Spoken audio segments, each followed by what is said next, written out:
Hello everyone, welcome to John Evans Fishing Adventures. I'm Evan Beal as usual, and today is a new episode, but more importantly it is a revised episode that I've made in the past that I have made so much better. Today is version 3.0 on how to start microfishing. I've made this video twice in the past, but since the last edition, which was like, I don't know, a few years ago, I have learned a ton about microfishing, so I thought I just had to make a video explaining everything I know now through tons of experience and plenty of new species later.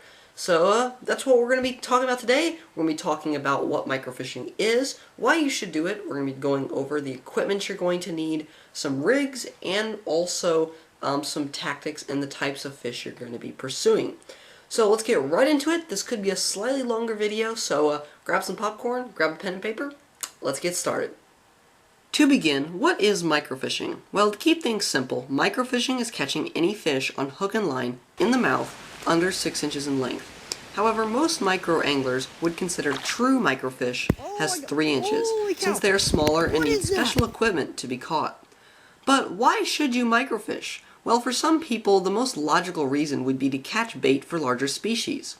Another reason is to get your kids into fishing. Microfish aren't very intimidating for young children, and microfish above 4 inches are usually pretty aggressive and will provide hours of fun and will surely get your kids hooked on fishing. Pun intended.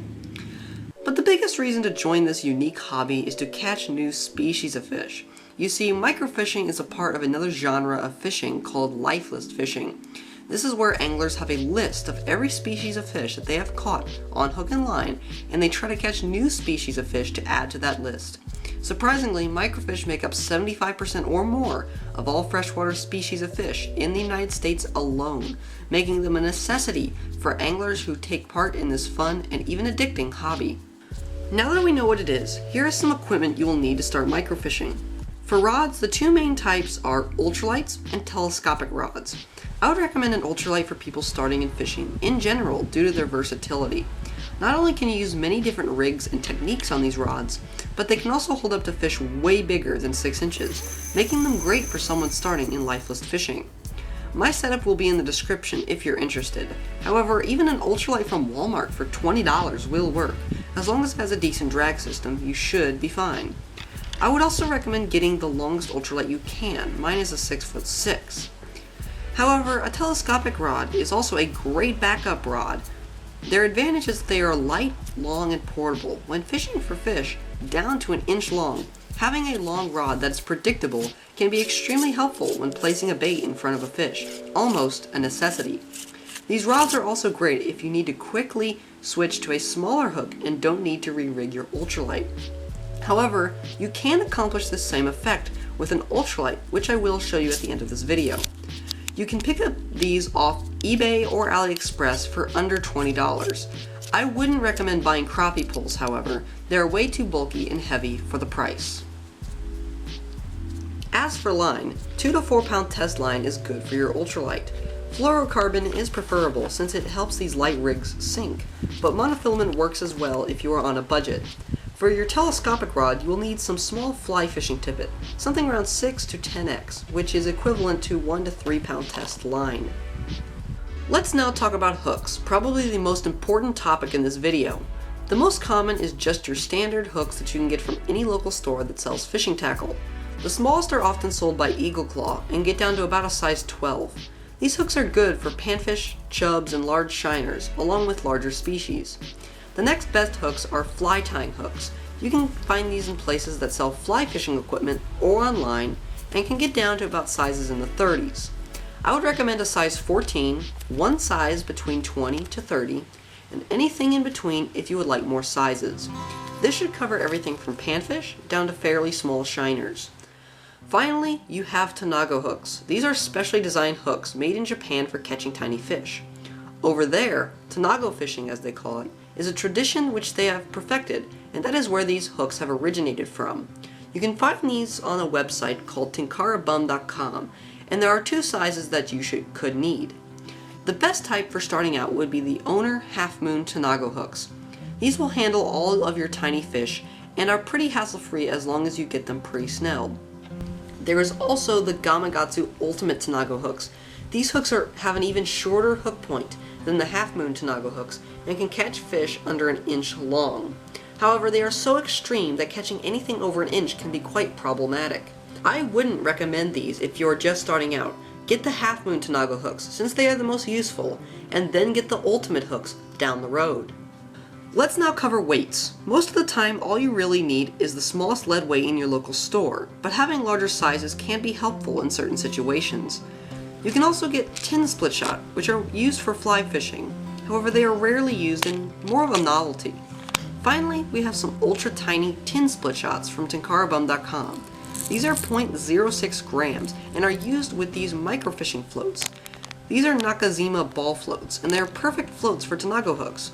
They are also on tinkarabum.com and should be bought with the ultra tiny weights from before. These are also a specialty item and aren't really needed if you are starting out, unless you have lots of exotic species in still waters, like Florida.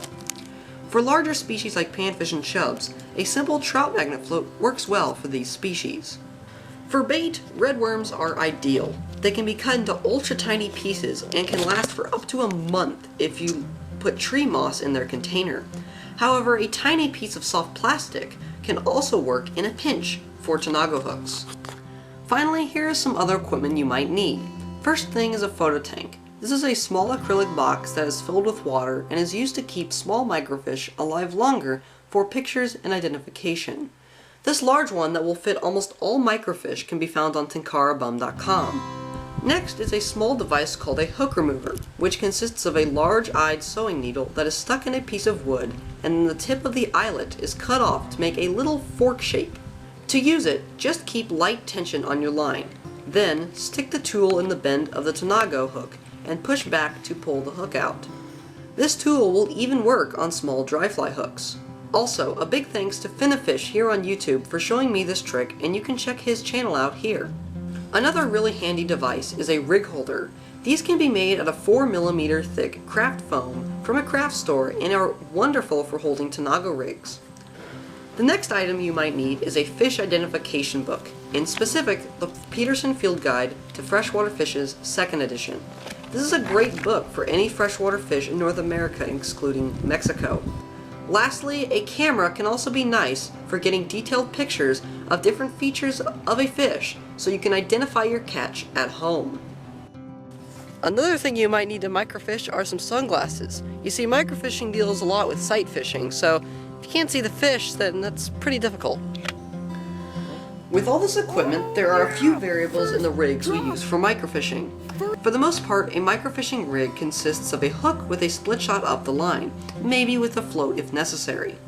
Where we place that weight and the length of the rig, however, is what determines the success of our rigs in different situations.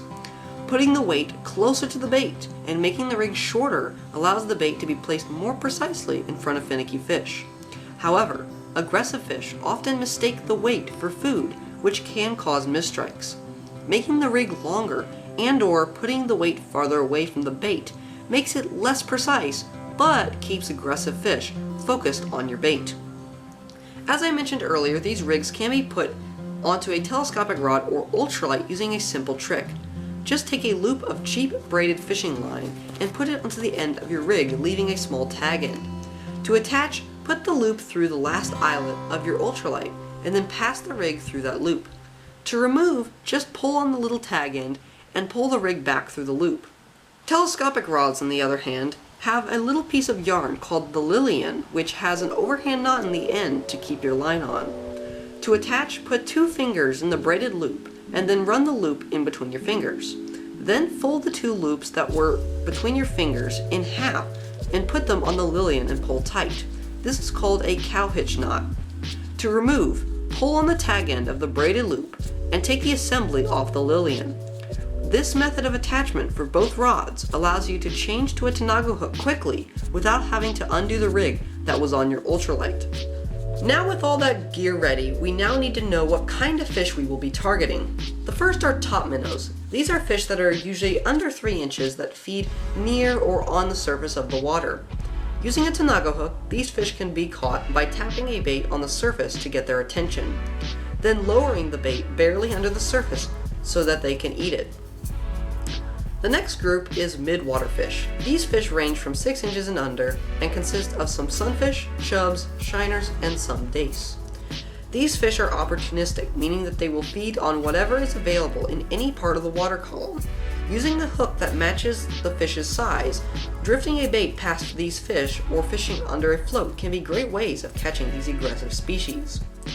Finally, we have our bottom dwellers, one of the harder groups of microfish to catch. As the name implies, these fish feed and live on the bottom and consist of darters, suckers, stone rollers, log perches, matons, sculpins, and some dace. Using tanago and small dry fly hooks, these fish need a bait placed very precisely in front of them and often need small movements of the bait to get them enticed into eating your bait. Well, I hope you guys enjoyed today's video. I know it was a little bit of an unorthodox video, and I would like to apologize. This video was actually scripted, if you could not tell. The reason for that was because there was so much information I needed to pack into this video that there was almost no way I could make it this short without making it scripted, so I do apologize about that. But I hope you did learn something. That was the point of this video, was to help you learn something about microfishing, maybe learn about it for the first time, and or learn some new tips and techniques to help you in microfishing.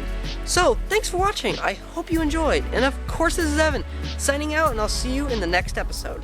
Goodbye.